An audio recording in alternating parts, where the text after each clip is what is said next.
Sur le silence signifie-t-il toujours l'échec du langage? Julien.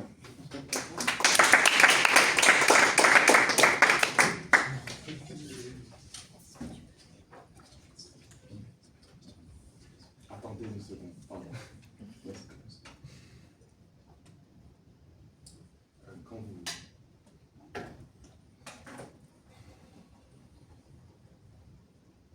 Ma famille est sourde. Souvent on parle, jamais on se comprend. À table, maman dépose la soupe de potimarron en son centre. Papa remplit les verres d'eau. Grand frère sert de grandes louches dans les assiettes creuses. Le bruit des croûtons qui passent de main en main. Les sachets de gruyère qui se tordent et se plient. Les cuillères qui s'entrechoquent avec l'assiette. Le slurp bruyant de la soupe de maman et le souffle froid de grand frère qui souffle sur la fumée qui s'échappe de son repas. Pas un mot. Mutisme familial. Papa se met à parler. Tous les autres adoptent le silence. Il parle car il n'a rien à entendre. Tout à dire, rien à recevoir. Autour de la table, il y a des bruits, il y a des mots, il y a des regards, mais c'est le silence dans nos esprits. Parce qu'on sait déjà tout dit. Parce qu'on a déjà essayé de se convaincre. Parce qu'on m'a déjà dit que je devais plus écouter en cours. Parce que papa se doute de ce qui s'est passé dans la journée de maman et qu'on l'a déjà félicité pour son repas. Parce que grand frère n'a pas quitté la maison de la journée. Parce qu'on ne trouve pas de formulation qui permettrait de lancer une conversation nouvelle. On est tous convaincus qu'on a tous essayé. On n'arrive plus à se dire quelque chose, on s'enfuit tous dans le silence. Papa se met à parler. Il parle, il parle, il parle, puis plus rien. Le vide et le néant. Personne n'a écouté, personne ne va rebondir. Ce silence, c'est un échec collectif. Quand on n'arrive pas à se dire quelque chose. Le silence, c'est l'absence de parole, le manque d'imagination, des esprits sans connexion. Le langage, c'est l'échange d'informations, un code, des mots, des gestes qui expriment un état d'âme. L'échec du langage, c'est une tentative infructueuse de connecter les esprits. L'impossibilité d'un brassage d'idées pourtant attendu. C'est l'échec du langage, c'est quand on parle pour soi, c'est quand on parle dans sa tête, ou quand on entend sans écouter. Alors le silence est-il l'échec du langage? Oui, le silence, sous toutes ses formes, est un échec de la communication. Car celui qui n'ose pas s'exprimer ne formule jamais les mots, n'encode jamais son idée dans le système langagier. La timidité n'est pas une qualité propre d'un individu. Non, c'est l'inconfort de la langue, une prison de mots qui ne seront jamais prononcés et qui ne cessent de s'entrechoquer dans la tête du timide jusqu'à l'éternité.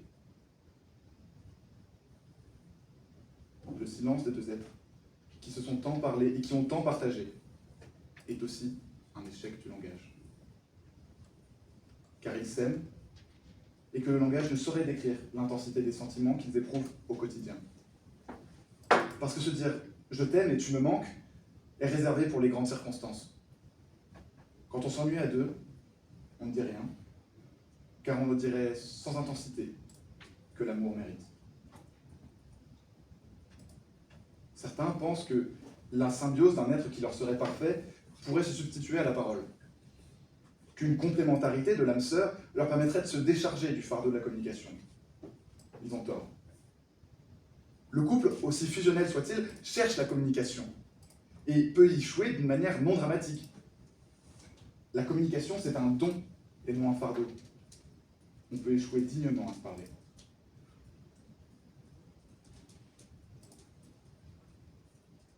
Quant au spectacle, qui réduisent le sens de tous les mots, le premier baiser, quand elle m'a pris ma main pour la première fois, quand on s'est découvert nu, ou alors le meilleur feu d'artifice, à chacun de ces instants, aucun mot n'est sorti de ma bouche. Et si ce fut un échec, ce n'était pas le mien. C'était celui d'un système qui ne sait retranscrire l'intensité des plus beaux moments, comme la banalité d'une vie partagée. Parce que quand on ne parlait pas à table, on vivait la vie, la vraie, celle où on ne fait pas semblant. On assumait notre mutisme par honnêteté entre nous. Parce que quand on ne dit rien à table, on est honnête. Et même si j'aurais aimé qu'on ait tous les jours des aventures à raconter, ne rien avoir à se dire, et ne rien réussir à se dire, tout en passant un bon moment, est l'un des uniques privilèges des êtres chers. Cette vérité sans phare, ce moment exclusif, silencieux et agréable, unanimement compréhensible, sans code, ni système de langage. Cette vérité, on la partage sans dire un mot.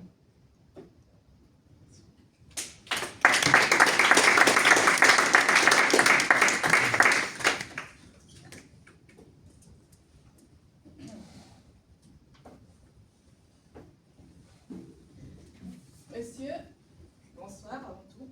Bonsoir. Ravi d'avoir écouté votre discours fort intéressant. Alors, vous avez dit tout à l'heure que le silence, c'est l'absence de parole. Mais les gestes, c'est aussi l'absence de parole. Pourtant, pour vous, les gestes font partie du langage. Comment expliquez-vous cela? J'ai dit que le silence était l'absence de parole, et j'en suis convaincu.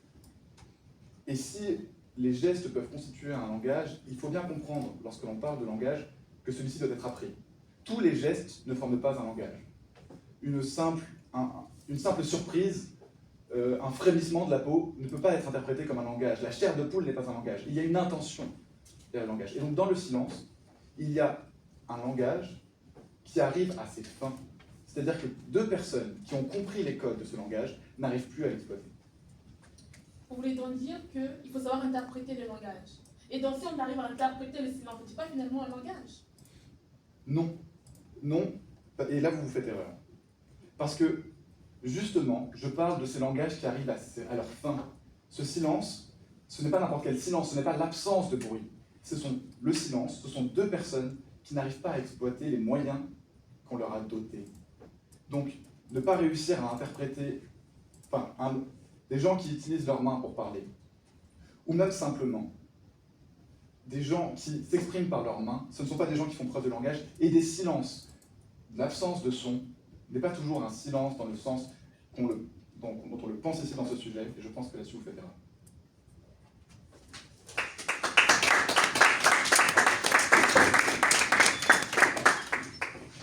Merci. Pour lui répondre, Leslie.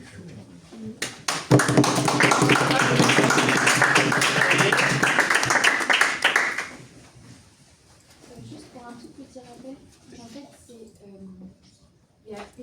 il faut poser une question la première fois, la deuxième tu réponds, et toi tu conclus. Il n'y a pas de deuxième question. Mais c'est pas grave, c'est pas grave, mais juste pour la Ah suite. non, si, il y a en fait. Il y a deux questions? Oui, il y a. Enfin, Non, il y a pas pas deux de questions, c'est plutôt une question, une réponse, une réfutation, une réfutation. Donc ça, c'était correct. C'est vraiment, ils ont changé. Ok, très bien. Je pense que Désolée.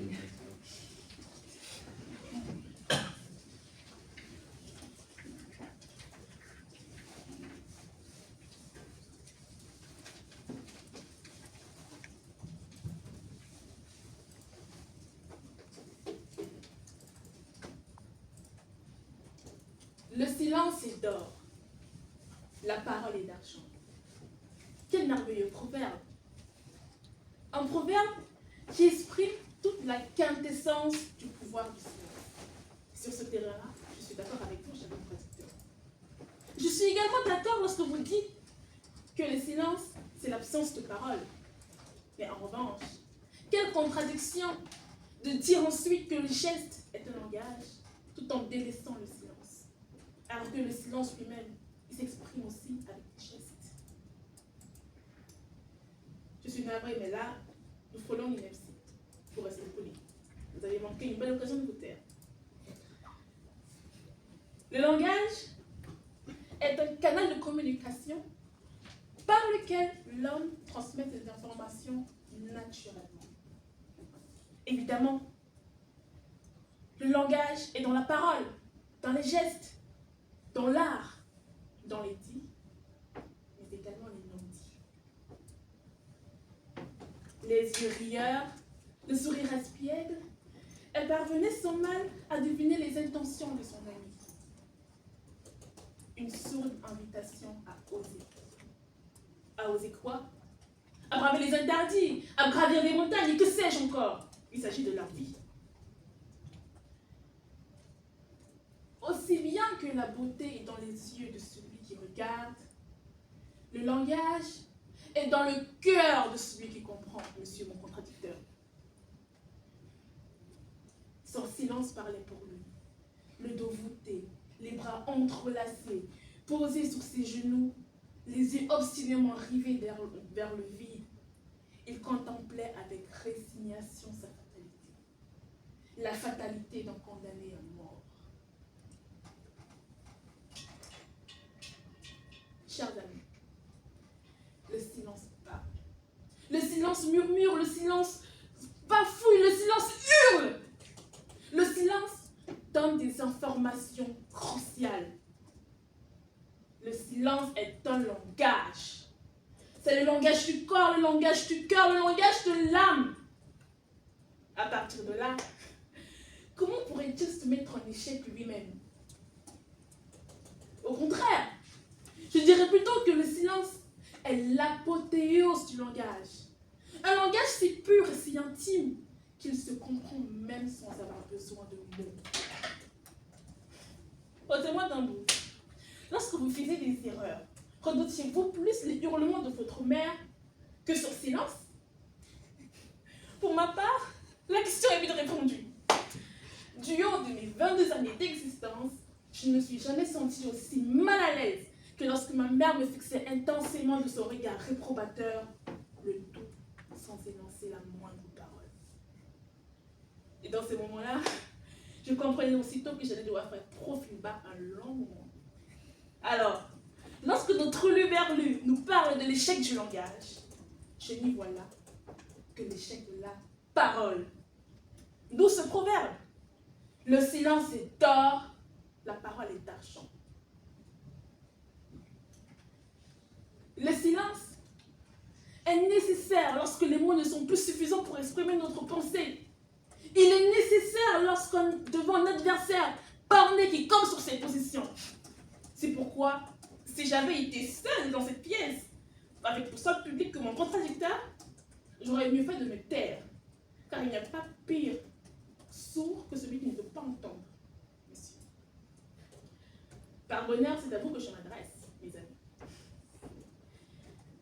J'aurais pu m'en tenir à un discours imparfait, complaisant mais mathématiquement correct, qui aurait simplement dit qu'il existe une solution dans laquelle le silence n'est pas l'échec du langage, mais cela aurait été occulter la réalité. En réalité, le silence n'est jamais l'échec du langage. Le plus ironique dans l'histoire, c'est qu'il n'est même pas toujours l'échec de la parole. En tant qu'orateur, nous savions mieux que quiconque qu'il n'est rien de plus sublime que le silence pour sublimer notre discours. Il apporte à nos paroles une nouvelle dimension, un nouveau sens, un nouveau poids. Le silence est la plus belle arme d'un orateur. Et plus que tout, la plus belle arme du langage.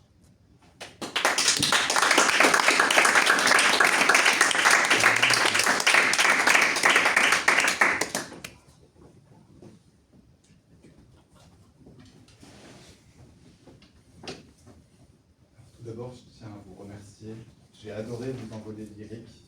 Le silence parle, le silence, c'est le langage des âmes, le langage du corps. Il est l'apothéose du langage. J'aime tous ces qualificatifs pour le silence. Néanmoins, vous avez dit quelque chose qui m'a laissé circonspect. Les mots ne sont plus suffisants pour exprimer notre pensée. Vous avez utilisé ce qualificatif pour parler du langage. Est-ce que vous pouvez m'expliquer ce que vous voulez dire, comment décrire ce silence qui naît de l'imperfection des mots? Alors non, il peut naître de l'imperfection des mots, mais il n'est pas que ça. Ce n'est pas la seule chose que j'ai citée. Et c'est un tort de les attarder là-dessus.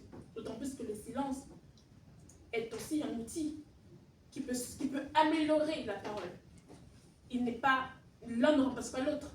L'un sublime l'autre. C'est comme ça, monsieur. Je pense qu'on ne reste pas... Je pense que vous n'aurez pas convaincu tout le monde dans cette salle. Mais quoi qu'il en soit, j'aimerais parler de votre définition du silence. Parce que vous m'avez parlé du silence qui n'englobait pas que la parole. Et puis à la fin, vous avez considéré qu'un regard réprobateur de votre maman faisait partie du silence. Ne vous a-t-on pas appris qu'un regard réprobateur, c'était justement aussi un langage? Mais nous sommes absolument d'accord, monsieur. Vous avez dit vous-même que le silence est l'absence de parole. Alors, les yeux, est-ce une parole? Alors, je vous écoute.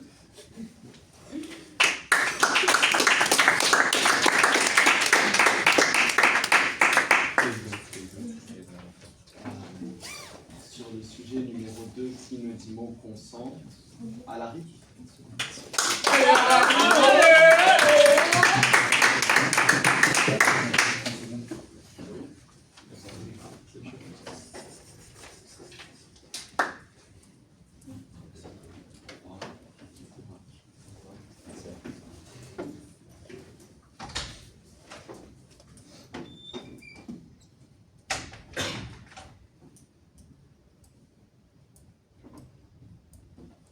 Kino dit mot consent.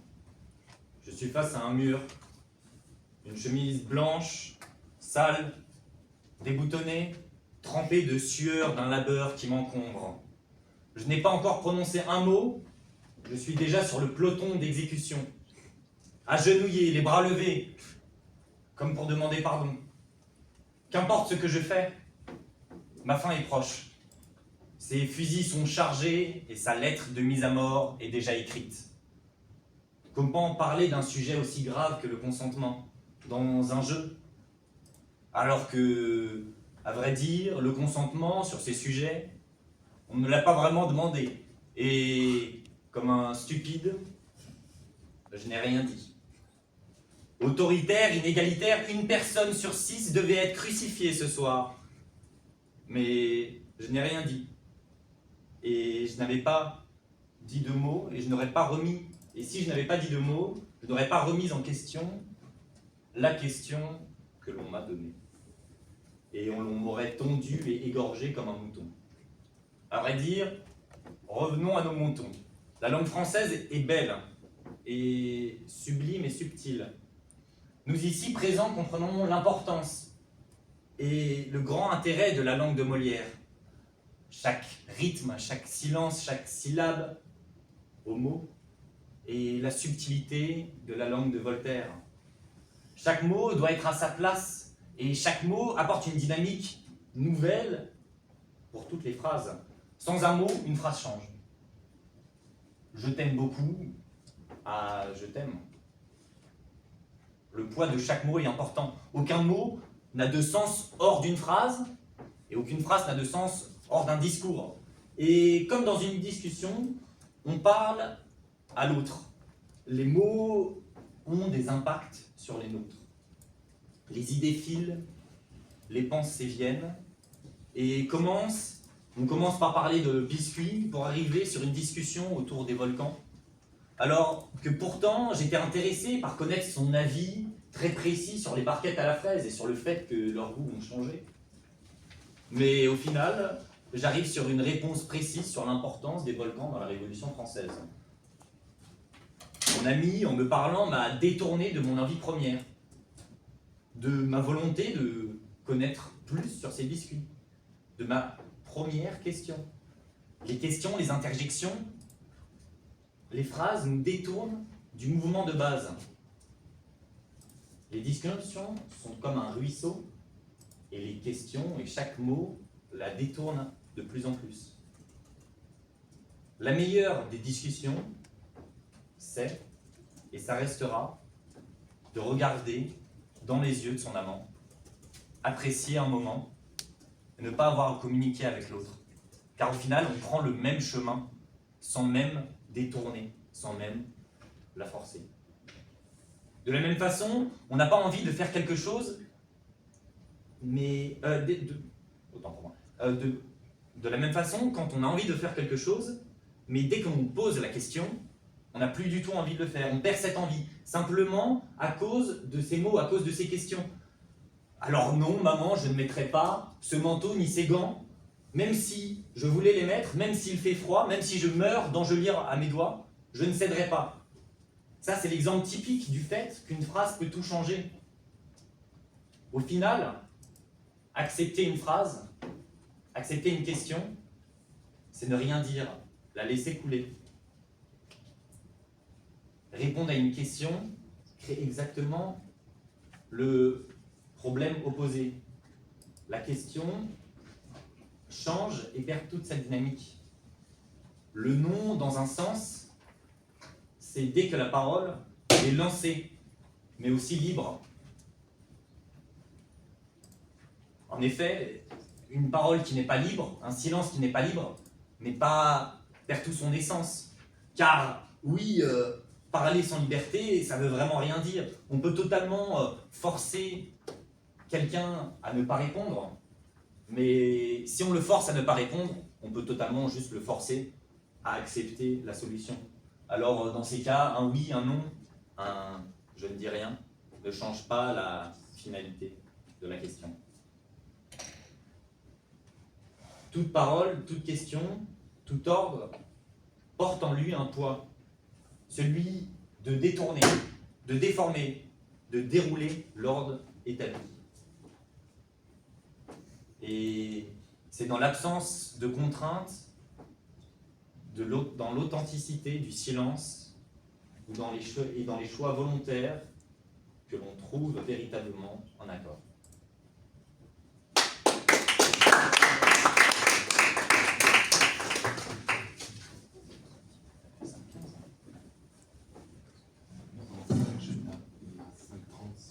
C'est la fin. C'est bon, on était Merci beaucoup pour votre discours. J'aimerais revenir du coup sur la définition du consentement, qui est forcément une approbation, un accueil d'une idée dans un rapport entre deux personnes. J'aimerais évoquer la possibilité d'une hiérarchie. Si celui qui parle prend le dessus, est-ce que c'est souhaitable en fait? Ah ben justement, on arrive exactement sur... je vous ai pas coupé? Non, sur ce que je disais. La personne qui prend le dessus, finalement, détourne la conversation et impose finalement un pouvoir. Et donc la personne en face n'est plus vraiment libre. Il n'y a plus de liberté et donc plus de choix qui lui est permis. donc la discussion est toujours une question de supériorité. Où est-ce qu'on tire la ligne? Est-ce qu'on arrête de parler pour toujours? Ça serait pas magnifique? Pourquoi vous avez parlé?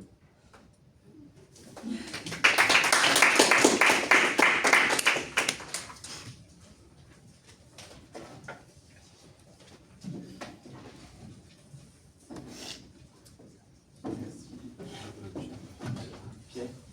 Et donc Pierre à la négative.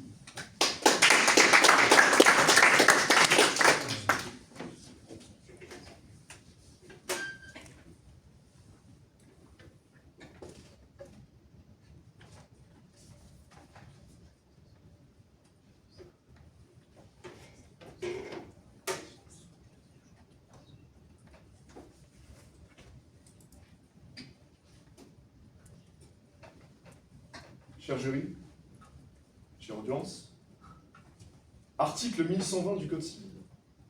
Le silence ne vaut pas acceptation, à moins qu'il n'en résulte autrement de la loi, des usages, des relations d'affaires ou de circonstances exceptionnelles.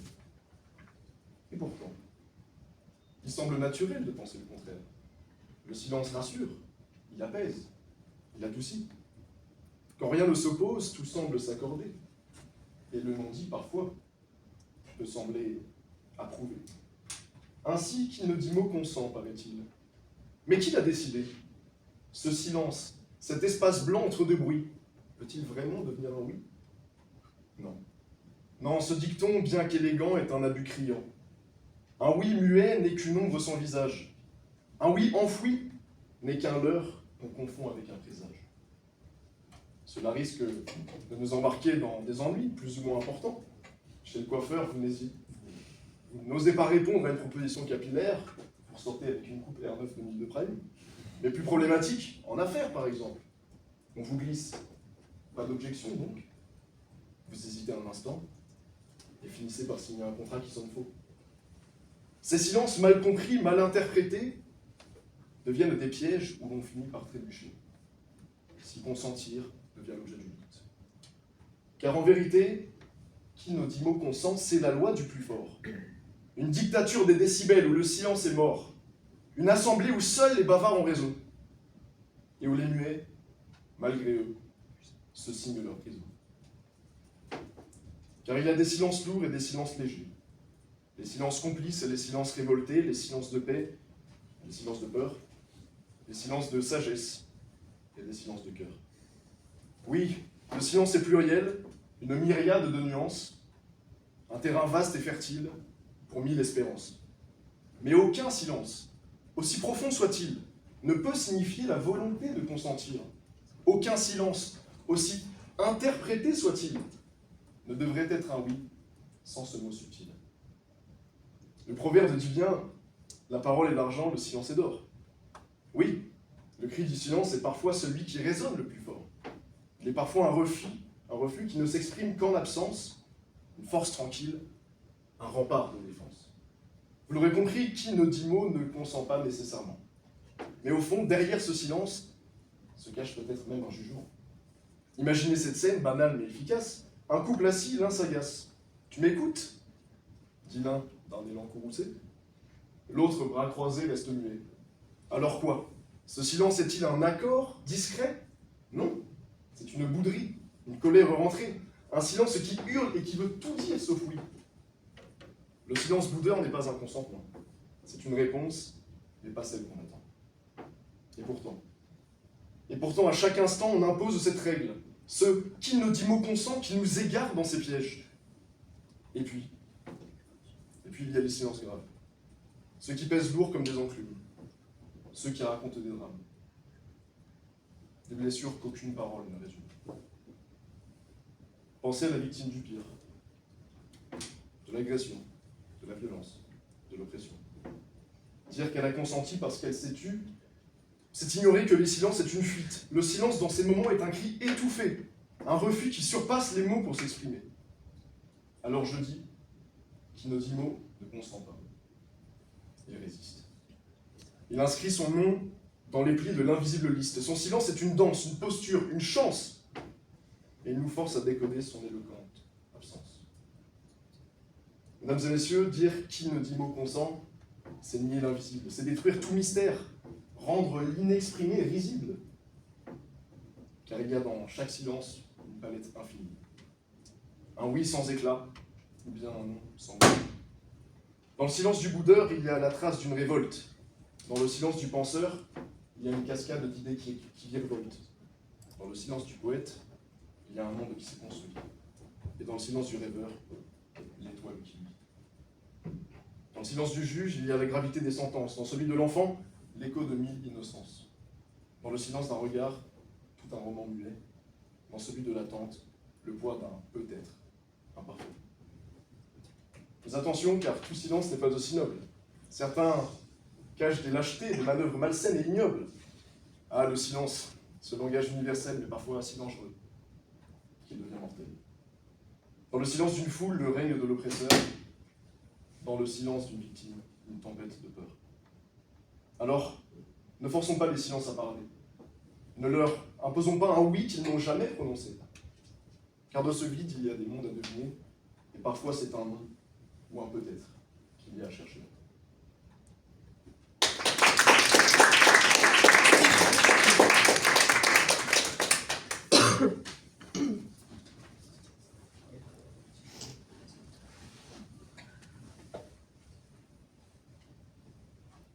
J'ai bien compris tous les silences que vous avez énumérés, mais au final, j'ai plutôt l'impression que c'est les phrases en dehors du silence qui permettent la réponse, et non le silence en lui-même.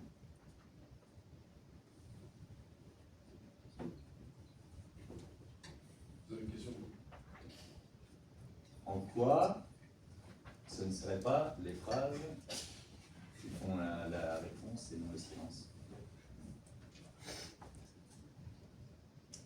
dire, c'est que le silence est constitutif du sens. Ça, effectivement, toute l'information n'est pas transmise par un silence. Mais le silence peut signifier des milliers de choses. Il faut accepter le silence. Il ne faut pas forcer à quelqu'un qui est silencieux de combler son attend de lui. Il faut respecter le silence, mieux l'interpréter, lui donner une chance. C'est justement tous ces différents silences qu'il faut considérer. Vous êtes en train de dire qu'il faut laisser une chance au silence. Donc finalement, plutôt ne rien dire. Ah non, il ne faut pas rien dire parce que ce que je veux dire, c'est qu'il y a une part de l'information qui est transmise par le silence. Évidemment, le but n'est pas d'arriver dans un monde de mythique, on peut plus parler. Mais il faut en tout cas considérer que son opinion n'est pas universelle. Voilà. Et donc laisser du temps aux autres d'avoir une part de silence à fond, c'est sûr.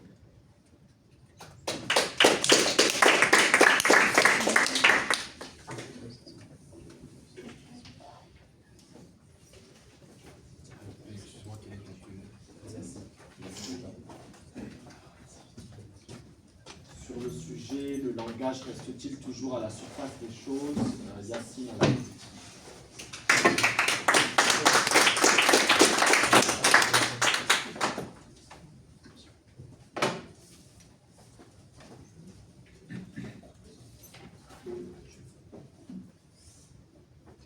Du temps de ma prime jeunesse, qui n'est en somme pas si lointain, j'avais du mal à me faire comprendre par mes professeurs. Le petit garçon maladroit que j'étais avait des idées qui semblaient souvent étranges, insolites, parfois même dépourvues de sens. Hors sujet, me disait ma prof de français pendant toute mon année de CE2. Et il y avait là deux cas de figure. Soit j'étais un peu débile, je vous l'accorde, soit tout simplement je n'arrivais pas à exprimer correctement ma pensée, comme s'il y avait une sorte d'incohérence entre mon esprit et mon langage. Alors, même si la première option reste une piste à explorer, je vous propose tout de même de réfléchir sur la seconde option, qui nous laisse effectivement imaginer ici que le langage est surface, artifice de la pensée. Le langage, en ce qu'il nous limite à un dire, peine naturellement à retranscrire la réalité, à retranscrire l'expérience telle qu'elle est vécue, par moi, par toi, cher contradicteur, et par vous en général. Le langage est surface, puisqu'il fait fi de notre subjectivité. On le dit universel, alors qu'en réalité, il transforme la vie en banalité. Et les mots, ou plutôt ces étiquettes comme les appelle Bergson, apparaissent comme un obstacle, un voile entre nous et les choses, obstacle qui nous empêche d'accéder à la vérité vraie. Oui, mesdames et messieurs, le langage est surface, et parce qu'il est surface, on a essayé de l'accompagner de tons particuliers, d'intonations émotionnelles, d'envolées, de coupes, de chutes, et le langage prend presque la forme d'un chant léger, d'une symphonie de sens, d'une mélodie qui vous enchante, vous manipule. Et c'est, vous le savez, ce qui se fait encore en politique, et c'est peut-être aussi ce qui se fait pendant ce discours même, que sais-je. Oui, chers amis, je l'avoue, je l'assume, le langage m'a séduit, il m'a emporté avec lui, et comme pour vous, j'en suis la victime. Ainsi, le langage nous enchante, et de cet enchantement naît une obsession pour le langage, qui s'est mis, vous vous rendez compte, à guider nos pensées et non plus l'inverse. En témoigne d'ailleurs un certain Flaubert, gorille hurlant tel qu'il se décrit, qui restait cloîtré des heures dans son gueuloir en train de réciter sa prose pour parfaire son style et son langage. Aussi, dans ce méli-mélo, le langage crée une confusion atroce entre les actes, les intentions d'une part et les dires de l'autre.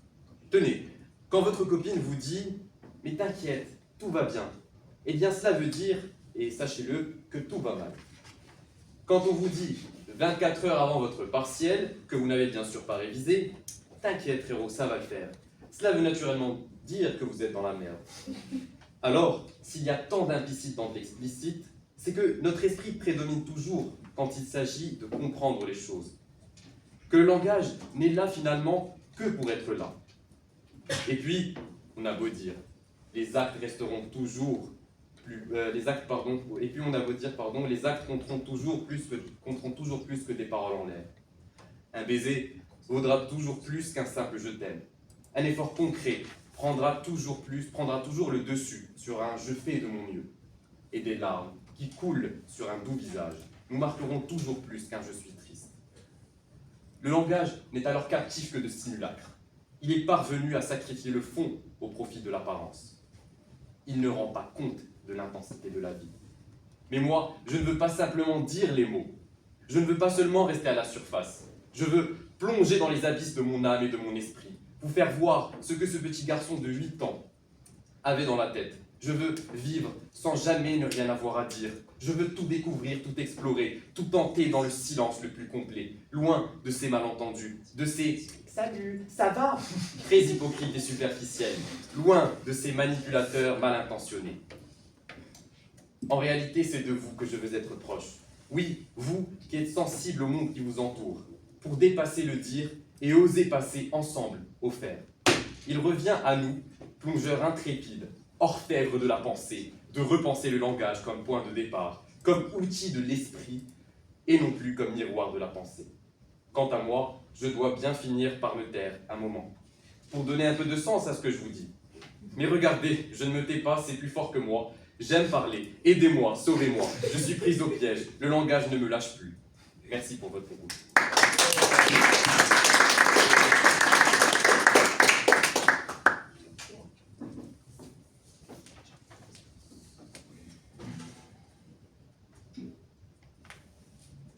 En quoi dire je t'aime, c'est toujours rester à la surface de l'amour. Dire je t'aime, à mon sens, c'est rester à la surface de l'amour, puisqu'on ne parvient pas à faire exprimer à la personne les émotions qu'elle doit nécessairement ressentir. Dans le sens où, ce que je veux dire, c'est qu'il y a un décalage entre le dire et son intention et l'action du baiser qui est plus authentique à mon sens. Je pense qu'au contraire, quand vous dites je t'aime à la bonne personne, vous pouvez le dire si vous le dites à n'importe qui, bien sûr, ça n'a pas un sens, mais quand vous le dites à la bonne personne, eh bien, vous plongez dans l'amour, justement. Et c'est des mots qui s'adressent directement au cœur, c'est des mots qui sont universels.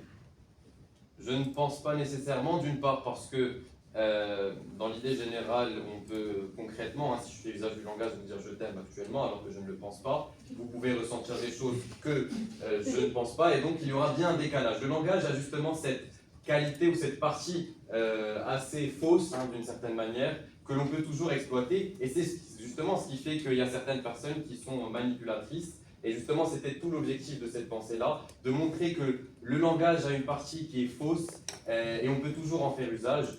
Et c'est pour ça que justement je suggère de passer aux actes, qui est justement une partie qui est beaucoup plus authentique, parce qu'il n'y a pas de manière en fait de frauder d'une certaine manière.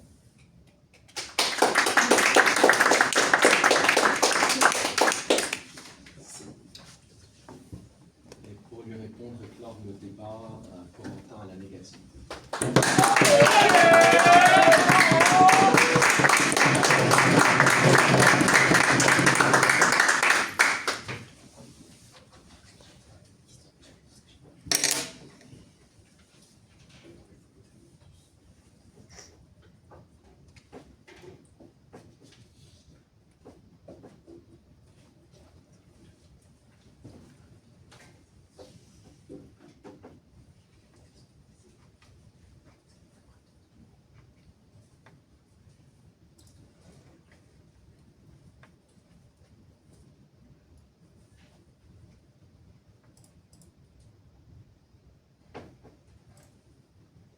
Déjà l'aurore. Le soleil, cet astre, sort des tréfonds de l'horizon pour éclairer l'homme d'un jour nouveau. Mais déjà l'horreur, le soleil rougeâtre, à peine se détache-t-il de l'océan qu'on le croit décapité, giclant comme une hémorragie dans le ciel aux couleurs de sang caillé et déversant ses rayons orangés sur les mers. D'un côté, il y a le lever du soleil. Mais du côté de la poésie, il y a le adieu. Adieu soleil coup coupé d'Apollinaire, où le soleil dépasse le mot qui le désigne. On passe du simple lever du jour à une scène macabre de décapitation, là où devrait résider l'espoir du jour nouveau il n'y a que la pesanteur et l'invitation à en finir avec l'existence. Il existe, chez l'homme, cette capacité à se détacher du simple réel, à se détacher de la surface des choses. Mais vous nous dites qu'en aucun cas, le langage ne peut s'élever. Mais quel pessimisme! Tout le monde n'est pas manipulateur. N'y a-t-il donc aucune issue? Vous parlez d'un absolu, d'un toujours. Moi, je vous montre que ce n'est pas toujours le cas. Non, le langage, ce n'est pas que les conversations stériles, les causeries à la pause café et le papotage de bas étage. S'il vous plaît, le langage, c'est quand même plus que ça. Il existe, cher contradicteur, que cela vous déplaise ou non, la poésie. Il existe la littérature. Cette poésie qui résonne en vous, ces mots précis qui vous transcendent, vous et pas d'autres. Des mots qui prennent un sens particulier, c'est-à-dire que derrière leur définition première, vous imaginez tout un monde qui se profile. Alors, vous grattez, vous raclez cette surface jusqu'à ce que la lumière s'y faufile et vous éclaire de son sens nouveau. La poésie, c'est ce qui rend l'aveugle bienvoyant. C'est par essence la volonté de ne plus faire que décrire les choses, faire une banale liste de courses de ce qui nous entoure, bref, rester à la surface des choses. La poésie nous fait voir plus loin que le simple réel. On peut prendre par exemple le recueil de Francis Ponge, Le Parti pris des choses, qui l'illustre en sa manière de voir des objets du quotidien de manière poétique, donc, le pain, le mimosa, le papillon, notamment le cajot. Ah, le cajot. À mi-chemin de la cage au cachot, la langue française a cajot. Mais dorénavant, comment ne plus entendre dans le mot cajot les barreaux froids et métalliques de la cage et l'humidité du cachot? C'est une nouvelle image, une polysémie qui prend forme sous nos yeux. Là est la force du poète, là on s'élève de la surface. Il est vrai que parfois, les mots peuvent nous manquer.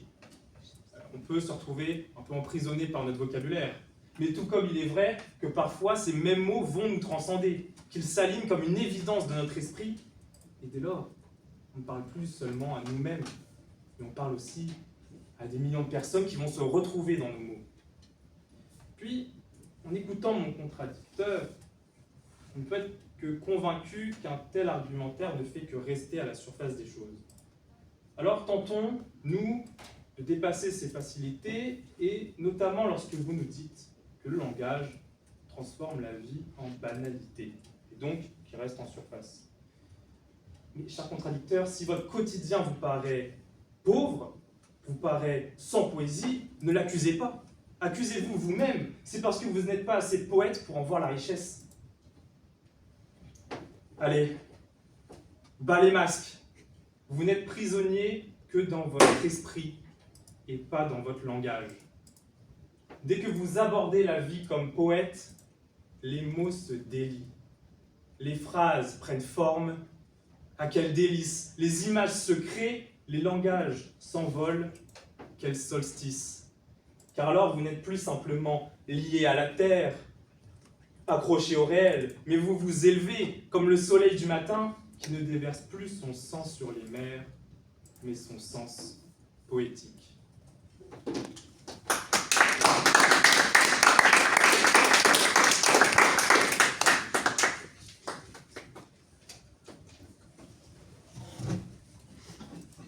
Cher contradicteur, d'abord merci beaucoup pour votre discours.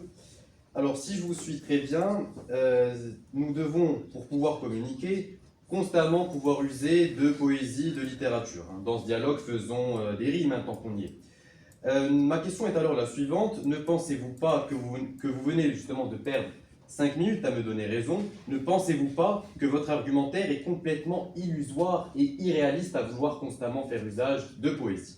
Merci pour cette magnifique question. C'est simplement qu'on n'est pas obligé, je n'ai pas dit qu'on est obligé de toujours s'élever du réel. Évidemment, quand vous parlez avec votre collègue, vous n'avez pas envie de voir le lundi matin, vous n'allez pas lui réciter du Baudelaire.